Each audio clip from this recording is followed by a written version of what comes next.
Hello friends, आप लोगों का स्वागत है यूनिवर्स गाइडेंस चैनल में। फुल मून यानी कि पूर्णमासी जो 1 मई 2026 को है, जी आप लोगों के लिए ना काफ़ी ज़्यादा अच्छा चेंजेस लेकर आने वाली है। आप लोगों की love life, career and all over situations, relationship and कोई ब्लैक एनर्जी से परेशान हो और हमें कोई भी नेगेटिव वाइब्स घूम रही है ना, तो ये वीडियो आप लोगों के लिए है।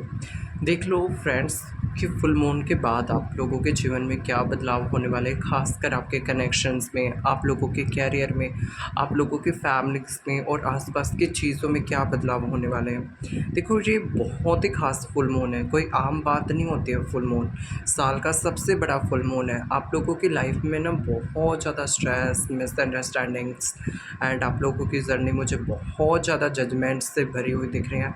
हार्ड दिख रही है, मुश्किल दिख रही है, जिसमें बहुत सारे इफ़ेक्ट मैं देख पा रहा हूँ। अगर आप लोग चाहते हो कि आप लोगों की सिचुएशंस है ना जल्द से जल्द ठीक हो जाए, तो पूरी रीडिंग को पूरे अच्छे से सुनना है। ओके, स्टार्ट करते हैं कि आप लोगों के रिलेशनशिप यानी कि आप लोगों की लव लाइफ कैसी रहने वाली इस फुल मून के बाद। आखिरकार आपके पर्सन क्या सोचेंगे, वो किस तरह के एक्शंस आप लोगों के लिए ले सकते हैं एंड किस तरह की परफॉर्मेंस वो आप लोगों के लिए दिखा सकते हैं।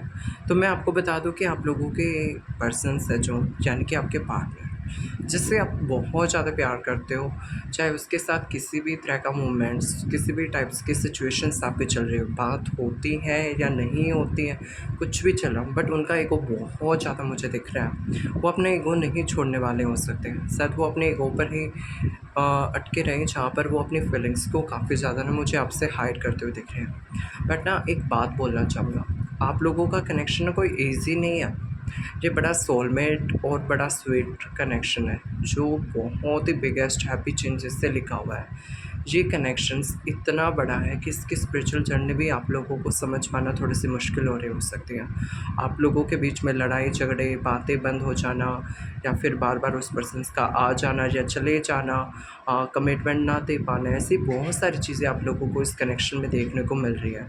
ये चीज़ें इसलिए देखने को मिल रही है क्योंकि ना ये जर्नी कोई इजी जर्नी नहीं है। ये प्यार की जर्नी है। प्यार की जर्नी बहुत मुश्किल होती है, टफ़ होती है और क्रिटिकल सिचुएशन से भरी होती है। आप दोनों के कनेक्शंस में यही लिखा हुआ है कि जहाँ पर आप लोगों को एक दूसरे के साथ बैलेंस करने के लिए ना बहुत सोच समझ कर चलना होगा। बट मुझे आप लोगों के कनेक्शंस में ना थर्ड पार्टी नज़र आती है। थर्ड पार्टी क्यों नज़र आती है? ये बार-बार आते हैं, चले जाते हैं, क्योंकि इन्हें कोई मैनिपुलेट कर देता है। किसी-किसी के लिए तो उनकी लाइफ में कैरियर थर्ड पार्टी हो सकती है और किसी-किसी के लिए तो भई डेफ़िनेटली कोई लड़की हो सकती है, क्योंकि वो आपसे कुछ ना कुछ छिपा रहे हैं। आप लोगों को डाउट आता होगा कि क्या ये पर्सन किसी और से तो बात नहीं कर रहा, या फिर मेरी पार्ट किसी और से बात तो नहीं कर रही ना? तो डाउट आता ना, तो बिल्कुल 100% डाउट आता है, क्योंकि है भई थर्ड पार्टी यहाँ पर, जो आप लोगों के रिलेशनशिप को ख़राब कर रही है। और मुझे नज़र आ रहा है कि जी आपको शादी की कमिटमेंट इन्हीं वजह से नहीं दे रहे हैं, इनकी फैमिली की वजह से। इनकी मदर नहीं मान रही हो सकती है, इनके फादर नहीं मान रहे हो सकते, इनकी फैमिली नहीं मान रही हो सकती है, या फिर वो थर्ड पार्टी के ऑब्स्टेकल से नहीं निकल पा रहे, जिस वजह से वो आपको एक शादी की कमिटमेंट नहीं दे पा रहे हैं। मुझे दिख रहा है कि ये पर्सन आपको बहुत मिस करता है, बहुत ज़्यादा आपके लिए सोचता है। कभी-कभी उन्हें बहुत दुःख फ़ील होता है कि वो आपके साथ इतना बुरा क्यों कर देते हैं, और उन्हें सिक्योरिटीज़ भी महसूस होती है कि यार मेरी गलती होती है कि मैं अपनी पार्टनर के साथ ऐसा कर देता हूँ। मुझे कभी भी उसके साथ ऐसा नहीं करना चाहिए। तो यहाँ पर मुझे दिख रहा है कि ये पर्सन्स प्यार तो बहुत करते हैं, जहाँ पर वो तुम्हारे साथ बैलेंस भी करना चाहते हैं फ्रेंड्स। और आने वाले वक़्त में जून महीने तक, या 6 डेज़ या 6 वीक्स या 6 मंथ में ये आपको मैरिज कमिटमेंट देंगे। किसी-किसी की तो रियूनियन भी मुझे सिर्फ़ फुल मून पर होते हुए दिख रहे हैं। अगर आपके पर्सन से आपकी बातें ना हो ही नहीं है ना, तो काफ़ी दिनों से, तो आपके पर्सन से आपकी बातें डेफ़िनेटली हो सकती है, जो आप एक्सपेक्ट करते हो कि बातें हो जाए। और ये पर्सन्स के साथ आपके बहुत ज़्यादा झगड़े होते हैं, या फिर बार-बार कुछ इंटरफेयर्स ऐसे हो जाते हैं जहाँ पर बहस हो जाती है। मुझे दिख रहा है कि इस पर्सन्स को डेफ़िनेटली उन सब चीज़ों का रियलाइज़ेशंस होने वाला है। इस पर्सन्स को इसकी मिस्टेक्स रियलाइज़ होने वाली है, जहाँ पर ये पर्सन्स रियलाइज़ करेंगे कि वो कहीं न कहीं आपके साथ कुछ ना कुछ गलत कर रहे हैं। ओके, आप दोनों की स्टोरी कोई ईज़ी स्टोरी नहीं है। ये लव स्टोरी ना बहुत बड़ी जाने वाली है, और आप लोगों का प्यार ना सच्चा है। देखो, आप लोगों के कनेक्शंस में कुछ आपको ऐसा नज़र आता होगा कि मेरे पार्टनर ईगो दिखा रहे हैं, मुझसे बात नहीं कर रहे हैं अच्छे से। हर वक्त मैं उनके पीछे भागती हूँ, उन्हें समझाने की कोशिश करती हूँ या करता हूँ, पर वो समझते नहीं है। क्यों इतने लंबे समय से वो मुझसे बात नहीं कर रहे, क्यों उन्होंने मुझे धोखा दे दिया, क्यों चीट कर दिया, क्यों मुझसे छुपते हैं, क्यों अपनी फीलिंग्स एक्सप्रेस नहीं करते। ये सब बातें ना आपको बहुत ज़्यादा इस कनेक्शंस में ना मुझे दिख रहा है कि परेशान कर रही हैं।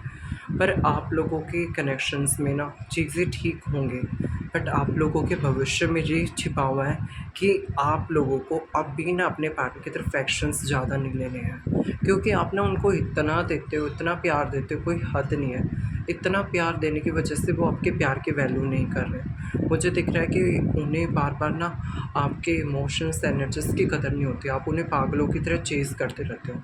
ऐसी ही बहुत सारी बातें हैं और आगे अब हम आपके लिए कुछ ख़ास बताने जा रहे हैं। आगे आपके कनेक्शन में ख़ास ये है कि आप लोगों के बीच में जो भी मिसअंडरस्टैंडिंग्स हुई है, वो सॉल्व हो सकती है। आपके पार्टनर को आपको लगता है कि कोई ब्लैक मैजिक्स तो नहीं कर रहा, कोई नेगेटिविटीज़ तो नहीं कर रही, उसकी फैमिली कहीं उसे मैनिपुलेट तो नहीं कर रही है, या फिर थर्ड पार्टी मैनिपुलेट तो नहीं कर रही। मैनिपुलेशंस तो है, बट वो ब्लैक एनर्जीज़ का नहीं है, लोगों के डोमिनेशंस का है। ये आपके बारे में ना लोगों से भी काफ़ी ज़्यादा बात करते हैं, ये आपसे ट्रू लव करते हैं, बट इनका ईगो, इनकी रेपुटेशंस, इनका लेवल बीच में आ जाता है, जिस वजह से इस पर्सन ने आपको सालों से अटका कर रखा हुआ है। बट मुझे दिख रहा है कि भाई जो आप एक्सपेक्ट कर रहे हो उस कनेक्शन वो मिलेगा, बट आपको ना कुछ चीज़ें है ना समय पर छोड़नी पड़ेगी। अगर आप अपने कनेक्शन को समय पर छोड़ते हो ना, तो बिल्कुल सब कुछ आपको मुझे मिलता हुआ नज़र आ रहा है। आपका प्यार, आपको लव कमिटमेंट, अपने पर्सन्स की फीलिंग्स। अगर आप अपने पर्सन्स का कॉल का वेट कर रहे हो ना, तो वो आपको कॉल करने वाले हैं। मुझे दिख रहा है कि वो आपसे बात भी करेंगे। ओके, आप लोगों में थोड़े बहुत जजमेंट हो सकते हैं। वो आपसे कहना चाहते हैं कि आप मुझे समझते नहीं हो, और आप उनको कहने वाले हो सकते हो कि आप मुझे नहीं समझते हो। जब देखो आपको आप ही सही लगते हो, मैं तो सही लगता ही नहीं हूँ। ओके, ऐसी बहुत सारी कमियाँ वो आप में निकालना चाहते हैं, और मुझे दिख रहा है कि आप भी सेम ऐसे हो। आप भी इनके साथ बहुत लड़ते हो। उन्हें लगता है कि आप उन्हें समझते ही नहीं। प्यार तो आप दोनों का बहुत गहरा है, बट आप लोगों को थोड़ा-सा सोच कर चलने की ज़रूरत है आपके कनेक्शंस में। आप लोगों की लाइफ़ में ना आप लोग बहुत ज़्यादा ओवरथिंकिंग्स करते हो। रातों को नींद ना आ पाना, इस पर्सन्स के लिए पागल हो जाना। अगर मैं आपकी थोड़ी-सी बहुत जर्नल लाइफ़ के बारे में बात करूँ, तो फ्रेंड्स आप लोगों की सबकी जर्नल लाइफ़ के बारे में, फुल मून के बाद और फुल मून के टाइमिंग में ना आप लोग बहुत ज़्यादा ओवरथिंकिंग्स कर सकते हो। जहाँ पर आप लोगों को ना बहुत स्ट्रेस फ़ील हो सकता है। अगर आप चाहते हो कि आप लोगों की लाइफ़ अच्छी हो जाए ना, तो आप लोगों को लोगों की तरफ भागने के बजाय, गुस्सा करने के बजाय, चिड़चिड़ाहट में न रहने के बजाय, आप लोगों को खुद पर फ़ोकस करना चाहिए। सेल्फ़ लव करने की ज़रूरत है आप लोगों को, क्योंकि आप लोग ना सेल्फ़ लव नहीं करते हो, जिस वज़ह से आप लोगों की लाइफ़ में कोई बिगेस्ट हैप्पी चेंजेस नहीं आते हैं। ओके, जनरली आप लोगों को अपने ऊपर फोकस करने की बहुत ज़रूरत है। आपके साथ धोखे इसलिए बार-बार होते हैं क्योंकि आप समझते नहीं हो सकता है आप लोगों की लाइफ में कोई एक्स आ जाए, कोई नेक्स्ट भी आ जाए।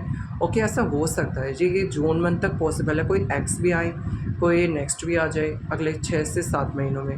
और इस फुल मून के बाद क्या चेंजेस होंगे, ख़ासकर ये चेंजेस होंगे कि आप लोगों की लाइफ बदल जाएगी। अगर आप अपने ऊपर खुद पर फोकस करोगे, तो आपको प्यार मिलेगा, सक्सेस मिलेगी, चीज़ें मिलेगी, नए पार्टनर के साथ, मतलब कि कोई न्यू पर्सन भी मिल सकता है, और कोई ओल्ड पर्सन के साथ ही आप चाहते हो चीज़ें सॉर्ट आउट हो जाए, तो उसी के साथ भी चीज़ें सॉर्ट आउट हो सकती हो। पर आपके आसपास के लोग मुझे अच्छे नज़र नहीं आ रहे, उन पर जल्दी से भरोसा मत करो। अगर जितना हो सकता ना आप उन लोगों पर आँख बंद कर कर भरोसा करोगे, उन लोगों के ऊपर डिपेंड रहोगे ना, वो लोग उतना ही ज़्यादा आपको नेगेटिव करने की कोशिश करेंगे, धोखा देने की कोशिश करेंगे। ओके, और इन सब चीज़ों से आप लोगों को बचना है। किसी के ऊपर डिपेंड होने से अच्छा है कि आप लोग अपने ऊपर चेंजेस लेकर आओ, अपनी लाइफ में चेंजेस लेकर आओ। किसी से जजमेंट मत करो, चिड़चिड़ाहट मत रखो अपने मन में जितना हो सकता है। आप लोगों की लाइफ में मुझे लक आता हुआ दिख रहा है, सक्सेस आते हुए दिख रही है, बेस्ट लेवल वाइजली ग्रोथ आती हुई दिख रही है, आप लोगों की विशेज़ पूरी होती हुई मुझे दिख रही है, एंड जीवन आप लोगों का इतना बदल जाएगा, कोई हद नहीं है। आप लोगों को सबसे बड़ी बात खुद पर फोकस करना है। अगर आपके कैरियर की बात करें ना, तो आप लोग ना अपनी लव लाइफ में ही घुसे हुए हो सबसे ज़्यादा, अपने प्यार में, अपने रिश्तों में, जहाँ पर इमोशनली पागल हो रखे हो। बस आपको तो रिश्तों की कदर है, खुद की लाइफ को ठीक करना ही नहीं है। चाहे सामने वाला आपको एक थप्पड़ भी मार देगा ना, आप 2 थप्पड़ भी खा लोगे। पर खुद पर फोकस करना ज़रूरी नहीं समझते हो। सिर्फ लोगों के ओपिनियन सुनने हैं, लोग क्या बोल रहे हैं, लोग ट्रोल कर रहे हैं, उन सब बातों पर ध्यान दे रहे हो। अपने ऊपर बिल्कुल भी ध्यान नहीं दे रहे हो, लुट रहे हो लोगों के आगे, अपनी एनर्जीज लुटा रहे हो ऐसी चीज़ों में जहाँ पर आप लोगों की कदर नहीं है। यूनिवर्स कह रहे कि ऐसी जगह इन्वेस्ट करो जहाँ पर आपको चीज़ों का दुगना मिले। ये नहीं कि आप लोगों के लिए पागल हो रहे हो, लोगों की तरफ पागलों की तरह जा रहे हो, लोग आपकी कदर ही नहीं कर रहे हो, उन सब चीज़ों पर फँसे रहोगे ना तो कोई फ़ायदा ही नहीं आप लोगों के लिए। और सबसे बड़ी बात, आप अकेले पड़ चुके हो, इमोशनली टूट चुके हो अपनी लाइफ में। ओके, अगर आप लोगों को कैरियर में स्टेबिलिटी चाहिए, अगर कोई गवर्नमेंट जॉब चाहते हो, प्राइवेट जॉब में हो या किसी भी फील्ड में हो ना, सक्सेस चाहिए तो आपको फोकस की बहुत ज़्यादा ज़रूरत है। आप लोग अपनी लाइफ में फ़ोकस ही नहीं कर पा रहे हो, चीज़ों को अच्छे से ही नहीं कर पा रहे हो। आप लोगों को चीज़ों को अच्छे से करने के लिए ना सबसे बड़ी बात अपने ऊपर फोकस करना है। ये नहीं कि आप रातों की नींद उड़ा दो, रातों को सो नहीं रहे हो, इतना लेट जाग रहे हो, ये सब चीज़ें ना आप लोगों को इफ़ेक्ट करने वाली हैं। अगर आप लोगों को चाहिए है कि आप लोगों की लाइफ में सब कुछ ठीक हो जाए ना, तो आप लोगों को अपने ऊपर फोकस बहुत ही ज़्यादा करना है। अगर आप अपने ऊपर फोकस नहीं करोगे, अपनी लाइफ में ध्यान नहीं दोगे ना, तो ऐसे ट्रोल होते रहोगे। अगर आपका कनेक्शन में ब्रेकअप हुआ है, रिश्तों में ब्रेकअप हुआ है, कैरियर अच्छा नहीं चल रहा, मनी प्रॉब्लम्स है, मनी इश्यूज़ है, मनी कमाना चाहते हो, तो अपनी लाइफ को चेंज करना स्टार्ट करो, एक नई डायरेक्शन चुनो। ओके, क्योंकि लोगों की थिंकिंग सिर्फ आपको लेकर हेट वाली है। लोग सिर्फ अपने बारे में सोच रहे, आपको एक बार भी ये नहीं देख रहे कि आपको कितना पेन होता है, कितना दर्द होता है, आप भी इंसान हो। ये बातें नहीं देख रहे लोग, सिर्फ आपको ना हर्ट करे जा रहे हैं, आपको हर्ट करते हैं, आपको परेशान करते हैं। ओके, अगर आपको बहुत लंबे वक्त से अपनी लाइफ में चेंजेस नज़र नहीं आ रहे, बस घूम भटक कर वहीं हो, तो ये सब चीज़ें इसलिए हो रही है क्योंकि आप लोग बैलेंस नहीं करते हो। ओके, आपको सिर्फ प्यार की डिपेंडेंसी चाहिए, प्यार तो पाना चाहते हो, बट पहले खुद से प्यार करना ही नहीं सीखोगे तो दूसरे के इंसान से कैसे एक्सपेक्ट करो कि आपको प्यार मिले। अकेले बैठे रहते हो, अकेले रोते रहते हो, फैमिली के साथ नहीं बनती, आसपास के लोगों के साथ नहीं बनती। इसलिए नहीं बनती क्योंकि खुद पर फोकस ही नहीं करते हो। क्यों नहीं करते हो भाई फोकस? अगर लाइफ में कुछ न्यू स्टार्ट करना चाहते हो ना तो आगे बढ़ो। पहली बात, पहला पॉइंट ऑफ व्यूज़ क्या करना आप लोगों को, अपनी ओवर थिंकिंग्स को ड्रेन, मतलब कि उसको रिलीज़ करना है। इमोशनली ड्रेन नहीं होना। किसी इंसान पर आँख बंद कर कर विश्वास मत करो, किसी इंसान की बातों में मत आओ। और सबसे बड़ी दूसरी बात, किसी को चेज़ मत करो, ऐसे बनो कि आपके पार्टनर भी आपको चेज़ करें, आपके बॉस, आपके जो वर्क प्लेस पर पर्सन्स हैं वो लोग भी आपके बारे में सोचें। लोग पहले से आपके बारे में और ज़्यादा जलते हैं, आप दिन रात पागल होते रहते हो। जो पर्सन्स आज आपकी कदर नहीं कर रहा तो वो कल कैसे कर लेगा, अगर आप उसके पीछे और भागते रहोगे। उसकी फैमिली नहीं माने शादी के लिए, ये नहीं हो रहा, वो नहीं हो रहा है, बहुत जैसी ऐसी चीज़ों में फंसे हुए हैं, एक्स्ट्रा मैरिटल अफेयर में फंसे हो भाई। पहले खुद की कदर करो किसी भी कंडीशन में। दूसरा पॉइंट ऑफ व्यूज़ ये है कि self focused and self feelings करो। खुद को जितना फोकस करोगे ना उतना अच्छा रहेगा। अगर खुद को फोकस ही नहीं करोगे ना तो कोई फ़ायदा नहीं होगा चीज़ों को ठीक करने का, चीज़ों को बेस्ट करने का, कोई फ़ायदा नहीं है, ऐसे ही ट्रोल होते रहोगे। तो अपने आप को चेंज करना बहुत इम्पोर्टेंट है। और आप अगर इन सब रेमेडीज़ को अपनाते हो, अपने अंदर चेंज करते हो, ओवरथिंकिंग छोड़ते हो, टाइम पर अपना एक शेड्यूल बनाते हो, रूटीन बनाते हो, तो प्यार भी मिलेगा, मनी भी मिलेगी, कैरियर भी स्टेबल होगा, आसपास की चीज़ें भी स्टेबल होगी। सबको एक नए चेहरे के सामने दिखाओ कि मैं एक नए चेहरे के तरह उभरूँगा या उभरूँगी। इस तरीके से चलोगे ना तो बिल्कुल एक नई चेंजेस आप लोगों को लाइफ में मिलेंगी। तो अगर आप ये सब करते हो तो आपको सब कुछ मिलेगा। तो आप लोगों को ये करने की ज़रूरत है, किसी कनेक्शन में इतनी आदत मत लगाओ, वही कनेक्शन आपको आदत बन जाए, आपको नेगेटिव थॉट्स आए उन सब चीज़ों के लिए, ऐसा बिल्कुल भी नहीं करना आपको। ओके, यूनिवर्स के ऊपर छोड़ दो, रिलीज़ कर दो जितना हो सकता है। ओके, अगर गाइस ऐसी वीडियो पाना चाहते हो तो चैनल को लाइक, शेयर एंड कमेंट जरूर करना। मिलते हैं नेक्स्ट वीडियो में। Bye friends.